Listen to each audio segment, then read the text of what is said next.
주님이 말씀하신다. 나는 세상의 빛이다. 나를 따르는 이는 생명의 빛을 얻으리라.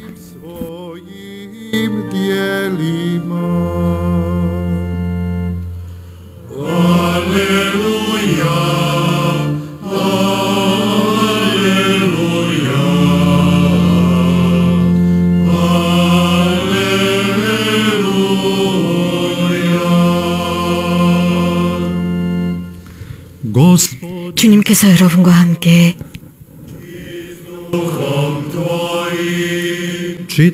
마테오가 전한 거룩한 복음입니다.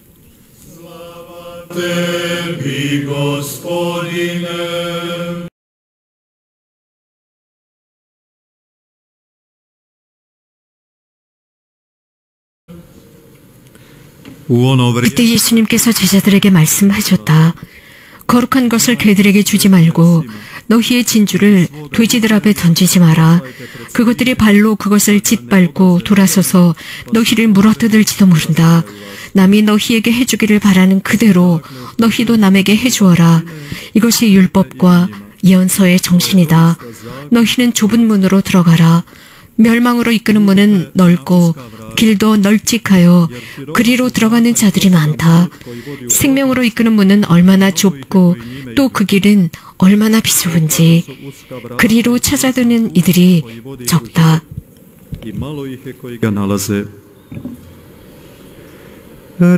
주님의 말씀입니다.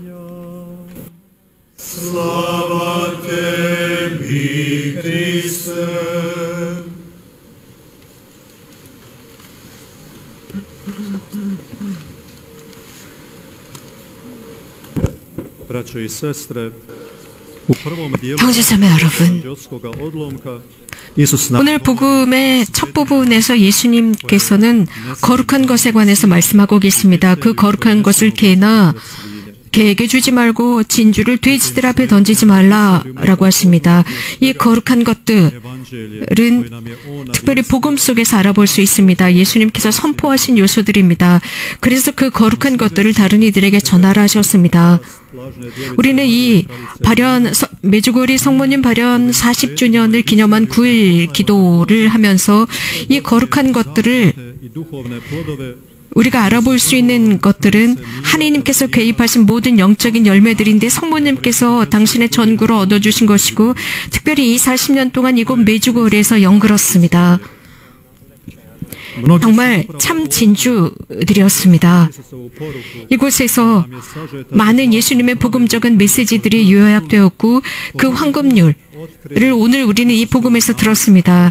많은 사람들이 이곳에서 처음으로 거룩함이 무엇인지, 귀중한 진주가 무엇인지를 알았습니다. 이미 많은 사람들은 복음에서 그것을 알고 있었지만 이 복음의 귀중한 보물, 진주들로부터 그들은 멀어졌습니다. 그러나 이곳 메주고리에서 그들은 다시 한번 거룩한 것이 무엇인지 재발견하고 교회의 성사들로 돌아왔습니다. 복되신 동정 마리아를 통해서 교회의 가치를 발견하고 또 어머니께서 우리들을 위해서, 특히 우리 구원을 위해서 기도하시고 우리를 살피신다는 것을 발견했습니다. 그래서 우리는 이 9일 기도를 봉헌하면서 우리들의 마음은 큰 감사로 가득 차 있습니다.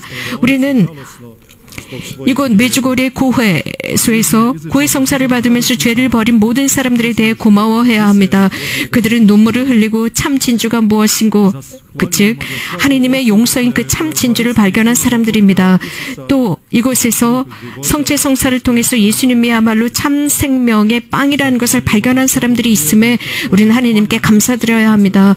모든 신자들, 특별히 거룩한 성체조배를 하면서 예수님의 참 의미와 그 성체조배를 하면서 내면의 평화를 찾은 모든 사람들이 있어서도 감사드리고, 이미 죽었던 영신 생활을 부활시켜서 새롭게 쇄신하는 사람들이 있음에 감사드려야 합니다. 또한 발연한덕과 십자가산에서 기도하고 십자가의 기도를 하고 로사리오 기도를 하면서 그들이 발견한 것은 자신들의 십자가의 의미를 발견했습니다.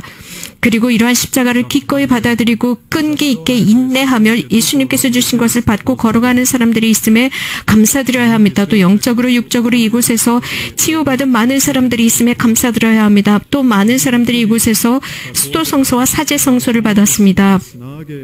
그 외 많은 사람들이 이곳에서 힘을 얻었습니다. 그 힘이라고 하는 것은 자신들의 가정을 이끌어갈 힘이었습니다. 이런 모든 것에 대해 이 성체성사 미사를 봉헌하면서 주님께 감사를 드립시다.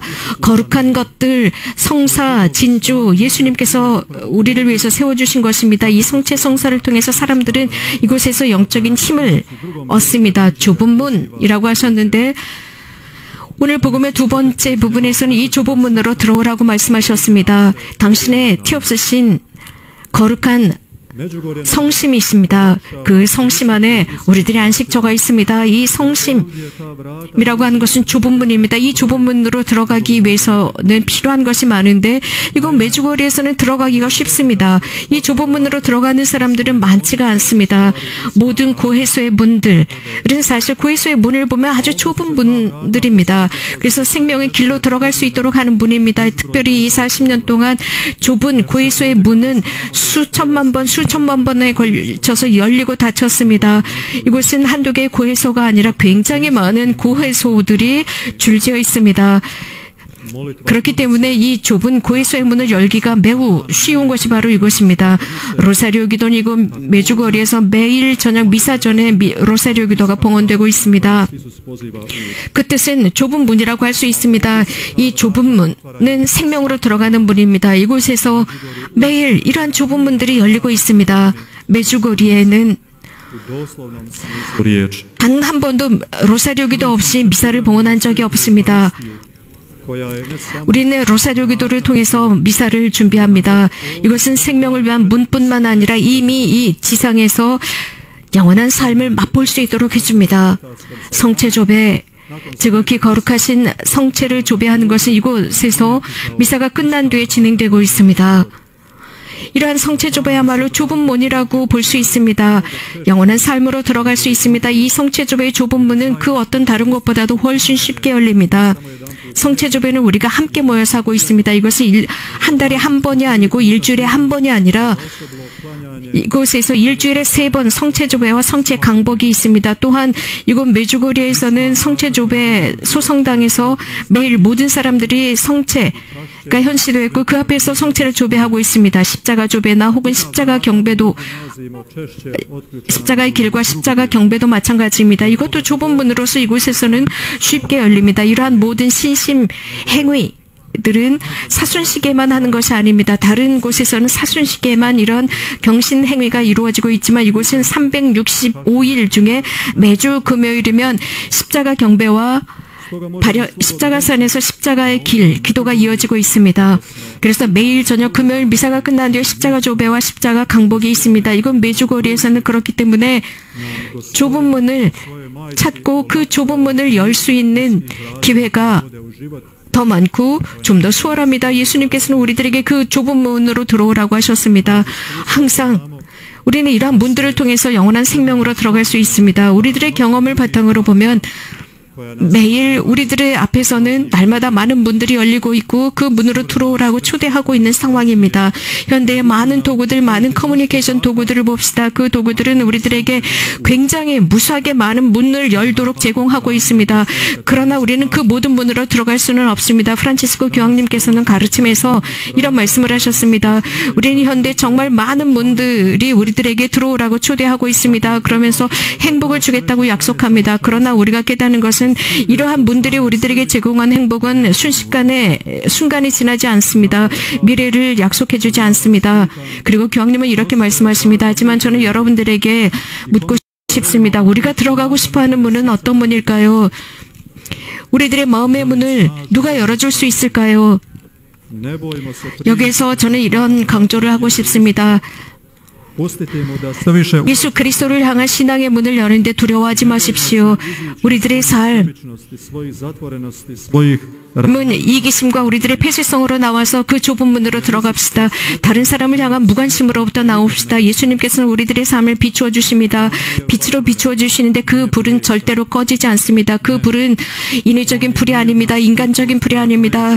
그분의 불은 평화로운 불로서 늘 우리들에게 빛을 비추어 주시고 늘 평화를 주십니다. 이런 예수님의 빛을 만날 수 있는 것은 바로 예수님의 문으로 들어갈 때입니다. 라고 프란치스코 교황님께서 말씀하셨습니다. 형제자매 여러분, 이러한 교황님의 말씀에 용기를 얻고 다시 한번 생각해 봅시다. 날마다 우리들 주위에 많은 문들이 있다는 사실. 하지만 그 중에서 우리는 예수님의 문을 선택하고 식별할 줄 알아야 합니다. 그 문은 온유한 문입니다. 친절하고 예의 바릅니다. 특별히 복되신 동정 마리아의 평화형 모호의 도움을 통해서입니다. 우리는 성모 호칭 기도를 통해서 성모님을 하늘의 문이라고 부르고 있습니다. 성모님의 모범과 성모님의 전구를 통해서 우리는 훨씬 더 쉽게 이러한 좁은 문, 예수님께서 언급하시는 좁은 문으로 들어갈 수 있고 그 문을 발견할 수 있습니다. 그렇기 때문에 성모님의 겸덕을 배웁시다. 성모님의 순명하는 모습을 배우고 성모님께서 오로지 하느님의 뜻에 완전히 의탁했던 모습을 배웁시다. 성모님의 전구로서 우리들이 그 좁은 문으로 들어가고 참 삶으로 들어갈 수 있도록 청합시다. 이러한 모든 것들을, 즉 메주거리에서 40년 동안 이곳에서 일어난 모든 사건들을 묵상해보면서, 물론 지금도 일어나고 있는데 이런 모든 것들을 묵상해보면서 베네딕토 16세 교황님의 은퇴하시기 직전 마지막 일반 아련에서 하신 말씀을 기억해보지 않을 수 없습니다. 그때 교황 베네딕토 16세께서는 보편교회의 최고 지도자로서 이런 말씀을 하셨습니다. 교회는 저의 교회가 아닙니다. 교회는 우리의 교회이지만 특별히 그리스도의 교회입니다. 그렇기 때문에 그리스도께서는 이 교회가 난파되도록 내버려두지 않고 그분께서 인도해 가십니다. 또 그분께서는 당신의 사람들을 선택하셨고 이렇게 되도록 선택하셨습니다. 안전함, 그것은 어떤 암흑도 어둡게 할 수 없습니다. 그렇기 때문에 저는 지금 하나님께 감사를 드립니다. 교회는 단 한 번도 교회의 빛과 교회의 위로와 교회의 사랑을 거부한 적이 없습니다. 형제자매 여러분, 이거 메주거리에서 연걸었던 많은 영적인 열매들, 40년 동안 여물었던 그 영적인 열매들을 보면서 이 세상도 풍요해졌다고 생각합니다. 또한 저는 이런 생각을 해봅니다. 교황님께서 이런 말씀을 하셨습니다. 메주거리에는 우리의 것이 아닙니다. 메주거리에는 사람들의 것도 아닙니다. 메주거리에는 특별히 성모님과 그리스도의 것입니다. 이유는 그 발현 초기에서부터 신비한 교회의 일원이고 그 교회의 우두머리는 예수 그리스도이시며 복되신 동정 마리아가 함께 하시는 교회입니다. 그 어떤 것도 어둡게 할 수 없는 것이 바로 이 교회의 신비체에 함께 있는 것입니다. 복되신 동정 마리아, 하늘의 여왕, 평화의 모후께 우리들의 전구를 봉헌해드리고 성모님께 다가들도록 합시다. 겸손한 성모님께 다가들므로써 전능하신 하느님 아버지께 우리들을 위해서 전구해 주시고 영원한 생명으로 걸어가는데 도움이 되도록 해달라 청합시다. 복되신 동정 마리아, 평화의 모후시여 하늘의 문이시여 저희들을 당신께 의탁드리나이다. 당신의 모성의 성심께 저희들을 봉헌하오니 저희들을 보호하시고 살펴주시며 악으로부터 지켜주시고 이 지상의 순례가 끝난 뒤에 하늘의 문을 열어주소서. 아멘.